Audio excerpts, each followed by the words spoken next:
Listen, okay? So that event came to a close. I did not do that breeding, separated the two dogs, told the lady, take your crazy ass female on, and the next time you try to breed her, make sure you put a muzzle on her so she doesn't try to attack the stud. All right? And that's for anybody that's getting into breeding. One thing I do advise, if you don't know the female, you don't know how she's going to react, it doesn't hurt to slap a muzzle on her when they're going to go ahead and breed. It can ensure that the stud and her don't have any issues. But moving forward, not long after that, there was another guy, his name was Joe, right, who really wanted to breed to the Rock. And he kept telling me how much he had this girl named Nala, I think her name was. He kept saying Nala wanted to breed to Rock and that he thought it would make a really, really unique breeding. And you know what? He was right. The breeding turned out good, but the initial onset, the way we initially met, did not start out good at all. So what happened was this. Joe kept telling me how much he was a fan of The Rock and he had a female he wanted to breed The Rock and that he wanted to bring her to meet The Rock and kind of get a chance for him to see Rock in person and put hands on him so he can see this 150-pound beast with a 30-inch head that has legendary production power in person. All right. He said, me and my wife are going to bring Nala over to you and let's do this breeding, bro. So what happened was this. I told him the location. We met at this park, right? And I pulled up with The Rock. He pulled up with his wife and he had Nala with him. And when we met, he brought Nala out of the car and I brought Rock out of the car and Rock's pulling towards her. He wants to meet her and she's pulling towards Rock. And all of a sudden, Rock just lunges at her. Rawr, like he straight up wanted to eat this female. He didn't even know her yet, but he just didn't like her energy from the beginning. Now, jumping back to how the story started, I think Rock was responding that way because the last time he went to breed with a female, she flipped on him halfway through the breeding and tried to attack him. So I guess this time he's like, I'm not playing no games. I'm going to set the tone from the beginning, right? Now, as Rock is lunging towards this girl, I was a little off guard because Rock has never done this. So I'm pulling the leash trying to hold him back. And as I'm pulling the leash trying to hold him back, Joe, who doesn't know Rock at all, jumps in front of Rock and his female, saying, no, Rock, no. He's yelling at Rock. And Rock looked at Joe and just lunged at him. I've never seen Rock in this mode before.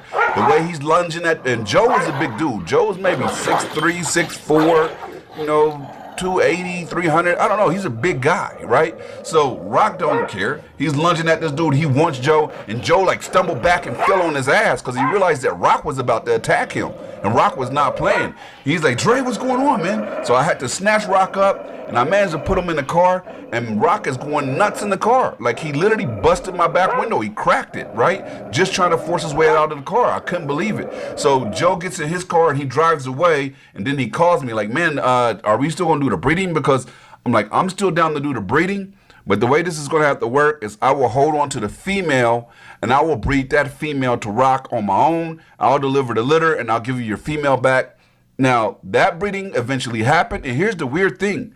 When I went and picked up the female, when I went and picked up Nala and had her by myself and bred her to Rock, Rock had no animosity to her. Rock bred to her. There was no problems. They got along great. Man, they were lovers. Literally, like they were lovers. And the litter turned out amazing. That's actually where BGK's mistress came from, right? BGK's mistress came from the breeding that I'm talking about right now. And she turned out to be a beautiful girl, like gorgeous girl, right? So anyway, with that being said, I realized that the energy that Rock was responding to was not the female, it was Joe.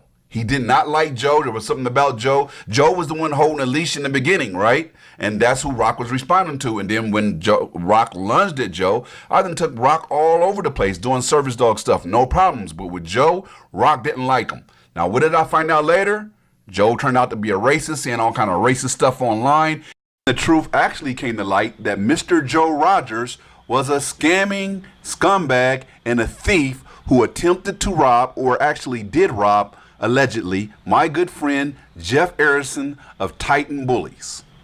Yeah, that happened. My guy Jeff Harrison, who owns Titan Bullies, employed Joe. Not only did he employ Joe, he gave Joe and his family a house to live in and paid all the bills. Joe's only job was to take care of the dogs. Now, Jeff Harrison is a very well-off man, a multi-millionaire. So Joe had hit the jackpot by connecting with Jeff Harrison. Now, let me be clear. When I say that Joe Rogers hit the jackpot by connecting with Jeff Harrison, let me explain. He truly hit the jackpot. Jeff and Carolyn Arison own and operate It's a 10 Hair Care, which according to Forbes magazine generates somewhere around $500 million in revenue every freaking year.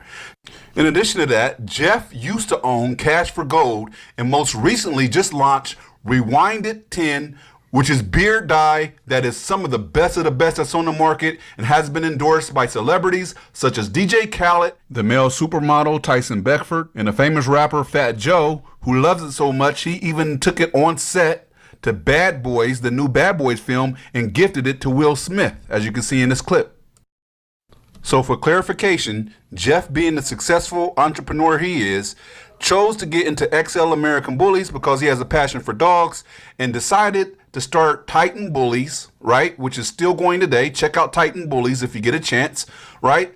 And he chose to have Joe Rogers as the main guy to own and operate this and gave him a very generous salary, and paid for a home for him to live in. I mean, this is the best as it gets when it comes to breeding. You have a multimillionaire that's hiring you to do what you love, which is deal with dogs and do the breedings, so on and so forth, as well as providing you and your family with a big, beautiful home to live in.